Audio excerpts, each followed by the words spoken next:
Our next guest has been monitoring the flare-up in anti-Semitism on America's college campuses. He says he sees things transitioning to a broader battle about diversity, equity, and inclusion. Joining us now is crisis management expert Eric Dezenhall, chairman of Dezenhall Resources. Eric, thank you for being here.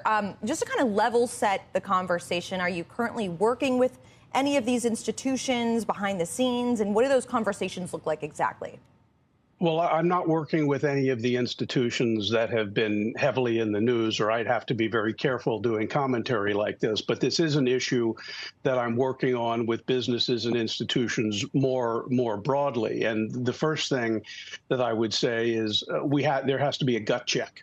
And by that, I mean, there's a question about whether these institutions really see anti-Semitism as a problem at all. I think that we cannot assume that that's the case. I mean, you look at the university presidents that testified a few weeks ago, they had to be dragged by bulldozer to acknowledge that this was really a problem. I tend to take people at their initial word. I don't believe that that they did or do necessarily think anti-Semitism on campus is a problem. And so I think from a crisis management perspective, one of the things we always look at is, does a client really want to deal with the problem? And when they don't really want to deal with the problem, what you often have is filibustering. There's always language like, we're deeply committed, or we're looking into this, we're concerned.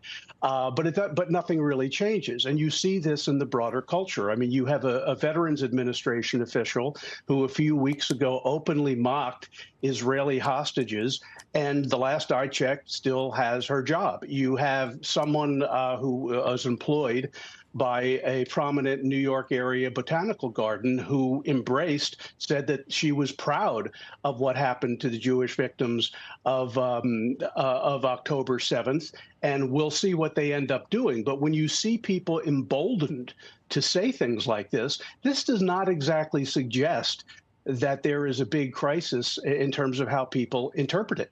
So as a crisis management expert, how would you recommend remedying it? I mean, you mentioned that the client has to actually acknowledge the problem and want to change. What remedy do you have? And then additionally, there's been some criticism out there that, kind of going back to the three university presidents, that they were overcoached and that they were given kind of too much legalese and PR spin. And so how do you kind of thread that needle as well? Well, I think that there's two separate issues there. I think that the presidents, we see this all the time. Attorneys take over the communications process, and attorneys are important in crisis management, but there is always a conflict between the legal discipline, which wants you to be very careful what you say, and the communications discipline that wants you to come out very simply and say, of course, threatening genocide is against our standards.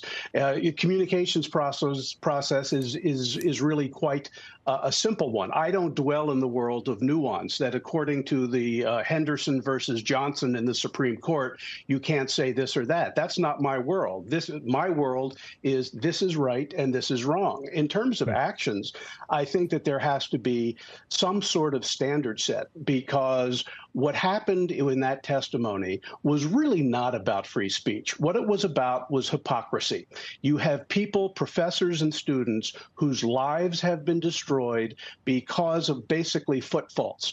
They say something that is insensitive and not in tune with how you're supposed to talk about these issues, and you're ruined. Yet, when somebody says, we're proud of what Hamas did, or yes, genocide is free speech, well, these standards are all over the place. So are you going to permit more centrist or conservative people to speak on campus and not destroy their lives, not destroy the lives of professors and students who may say something that is tone deaf? But if there are comments about genocide, that's technically free speech. And Eric, you know something?